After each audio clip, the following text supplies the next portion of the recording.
आइए बच्चों, हम लोग कक्षा 12 का आज जीव विज्ञान का दूसरा क्लास लेते हैं। अगली क्लास में हम लोगों ने पढ़ा था ना सेल्फ पॉलिनेशन मतलब स्वपरागण। आज हमारा ये दूसरा टॉपिक है क्रॉस पॉलिनेशन मतलब पर परागण। पर परागण देखिए होता क्या है ना कि हमारा जो परागकण होता है वह भिन्न उसी जाति के ना हमारा जो परागकण है वह पुष्प का परागकण उसी जाति की दूसरे फूल के वर्तिकाग्र पे जाके पड़ता है, चाहे वह फूल एक लिंगी हो या दो लिंगी हो। तो यह क्रॉस पॉलिनेशन कहा जाता है। क्रॉस पॉलिनेशन कहा जाता है उस एक ही जाति का पुष्प होना चाहिए और दूसरा पुष्प होना चाहिए, चाहे वह उसी जाति का हो, चाहे वह उसी पौधे में हो, चाहे वह अलग पौधे में हो ना, लेकिन दूसरे उसी जाति के पुष्प के स्टिग्मा पर ना उसी जाति का परागकण जाके पड़े ना। तो ये हमारा आएगा क्रॉस पॉलिनेशन। इसमें आप देखेंगे इसकी क्या क्या स्थितियां हैं ना, क्या किन किन युक्तियों से हम लोग है ना conjunctive for the cross pollination ना किन किन युक्ति से होता है, क्या क्या दशाएं होती हैं कि क्रॉस पॉलिनेशन होता है। तो पहली दशा आप देखते हैं यूनिसेक्सुअलिटी। हमारा जो ये पुष्प है वह यूनिसेक्सुअल होना चाहिए, मतलब एक लिंगी होना चाहिए ना।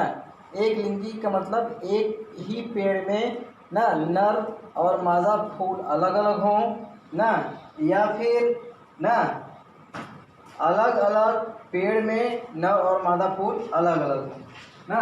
तो यूनिसेक्सुअलिटी जो होती है दो प्रकार का होता है। मोनोसियस होता है। मोनोसियस का मतलब होता है एक ही पेड़ में नर और मादा फूल अलग अलग होते हैं, जैसे आपका लौकी में होता है, कद्दू में, खीरा में, मक्का में होता है। आप देखेंगे एक ही प्लांट रहता है, एक ही प्लांट में नर फ्लावर अलग रहेगा और मादा फ्लावर अलग रहेगा। जो नर फ्लावर होता है वह आगे की तरफ रहता है, मादा फ्लावर जो होता है वह पेड़ में पीछे की तरफ लता में होती है। एक होता है डॉयसियस। डॉयसियस में क्या होता है, इसमें प्लांट ही अलग अलग होते हैं, इसमें अलग अलग प्लांट होता है और अलग अलग उसमें फ्लावर लगते हैं। जैसे पपीता हुआ, पपीता में आप देखेंगे मेल प्लांट अलग रहेगा, फीमेल प्लांट अलग रहेगा। मेल वाले पे मेल फ्लावर होगा, फीमेल वाले पे फीमेल फ्लावर होता है ना। भांग में हुआ, केवड़ा में हुआ ना, आदि इन सब में भी यही बात होती है। इसके बाद इसमें आपका हमारा दूसरा नंबर आएगा सेल्फ ना स्टेरिलिटी। सेल्फ स्टेरिलिटी का मतलब होता है स्वबद्धता। स्वबद्धता में देखिए क्या होता है ना कि एक ही फूल का परागकण उसी फूल के स्टिग्मा पे यदि जाता है तो यह तो स्वपरागण हो गया, लेकिन यदि उसी फूल का परागकण उसी फूल के स्टिग्मा पे यदि जा रहा है तो वह जर्मिनेट नहीं हो पाता है। वह परागकण स्टिग्मा पे जाने के बाद जर्मिनेट नहीं हो पाएगा, उसमें से पॉलन ट्यूब नहीं बन पाएगा। जो पॉलन ट्यूब नहीं बन पाएगा तो ऐसी स्थिति में वहाँ पे पर परागण नहीं हो, स्वपरागण नहीं हो सकता है, पर परागण ही होगा ना।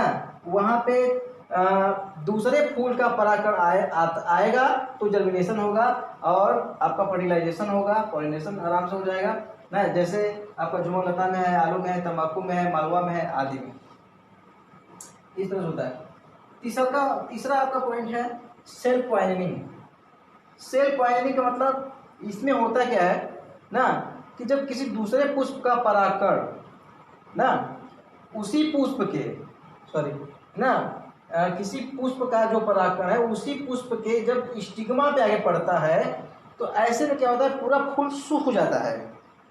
वहाँ पे पूरा फूल क्या होगा, सूख जाएगा, वो जहर का काम करता है ना। तो ऐसी स्थिति में इसको हम लोग सेल्फ पॉइजनिंग करते हैं। वहाँ पे स्वपरागण नहीं हो सकता है तो उस फूल के स्टिग्मा पे दूसरे फूल का यदि परागकण आता है तो वहाँ पॉलिनेशन होगा और फर्टिलाइजेशन होगा, जिस तरह से आर्किड्स में होता है। तो यह भी एक पर परागण की स्थिति होती है आपका। इसके बाद डाइकोगैमी। डाइकोगैमी का मतलब होता है पृथक पक्कता का मतलब हम उस बार बात किए थे कि मतलब कोई फ्लावर है उसमें मान लीजिए कि हमारा ओवरी और एंथर दोनों अलग अलग समय में मेच्योर होते हैं, तो ऐसी स्थिति में भी वहाँ पे स्वपरागण नहीं हो पाएगा, पर परागण ही होगा ना। मान लीजिए हमारा ओवरी पहले मेच्योर हो गया और उसी फूल का एंथर अभी भी एंड्रोसियम मैच्योर नहीं है, तो हमें दूसरे फूल का परागण वहाँ पे चाहिए, परागण कीजिए। तो ऐसी स्थिति में ये भी हमारा एक पर परागण का ही स्थिति होता है ना। ये दो प्रकार का होता है ना, प्रोटेंड्राइव होता है, इसमें प्रोटोगाइनी होता है ना। इसमें प्रोटेंड्राइव में क्या होता है कि एंथर मैच्योर देन ओवरी, जो ये पुंके जो एंथर होता है, एंड्रोसियम होता है, वह ओवरी से पहले मैच्योर हो जाता है। आपको जैसे कपास में है, गुड़हल में है, सूरजमुखी में है, गेंदा में है, धनिया में है, शंख में ना, इस सब में होता है एंथर पहले मैच्योर हो जाएगा, ओवरी बाद में मैच्योर होता है ना। तो एंथर पहले मैच्योर हो जाएगा तो वह एंथर का जो परागकण है वो तो फटेगा, किसी दूसरे फूल को जाकर फर्टाइल कर देगा ना, तो उसी फूल को नहीं कर पाएगा, तो स्वपरागण संभव नहीं है, इसलिए यहाँ पे पर परागण की स्थिति बनती है। अगर प्रोटोगैनी होता है, इसमें ओवरी पहले मैच्योर हो जाता है एंथर से ना, ओवरी मैच्योर देन एंथर, ये पहले मैच्योर हो जाता है एंथर से, जिसे बरगद में होता है, पीपल में होता है ना, और चंपा में होता है। इसके बाद हमारा पांचवा स्थिति आदि है ना, हेट्रो ना मॉर्फिज्म। हेट्रोमॉर्फिज्म होता है, हेट्रोमॉर्फिज्म देखिए दो प्रकार का होता है, डाइमॉर्फिक होता है या ट्राइमॉर्फिक होता है ना। डाइमॉर्फिक भी हो सकता है या फिर ट्राइमॉर्फिक भी हो सकता है ना। अच्छा, अब ना डाइमॉर्फिक ट्राइमॉर्फिक के अनुसार यह दो प्रकार होता है, जिसे अपन ना हेट्रो ना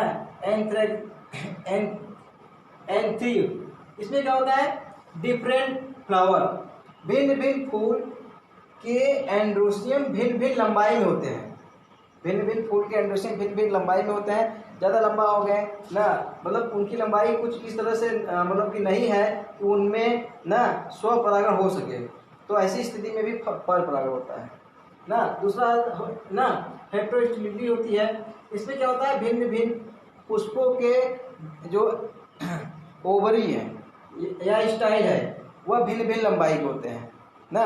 मतलब ऐसी स्थिति बने कि वहाँ पे भी स्वपरागण ना हो सके, तो हम ऐसी स्थिति में यहाँ पे भी आपका पर परागण ही होता है।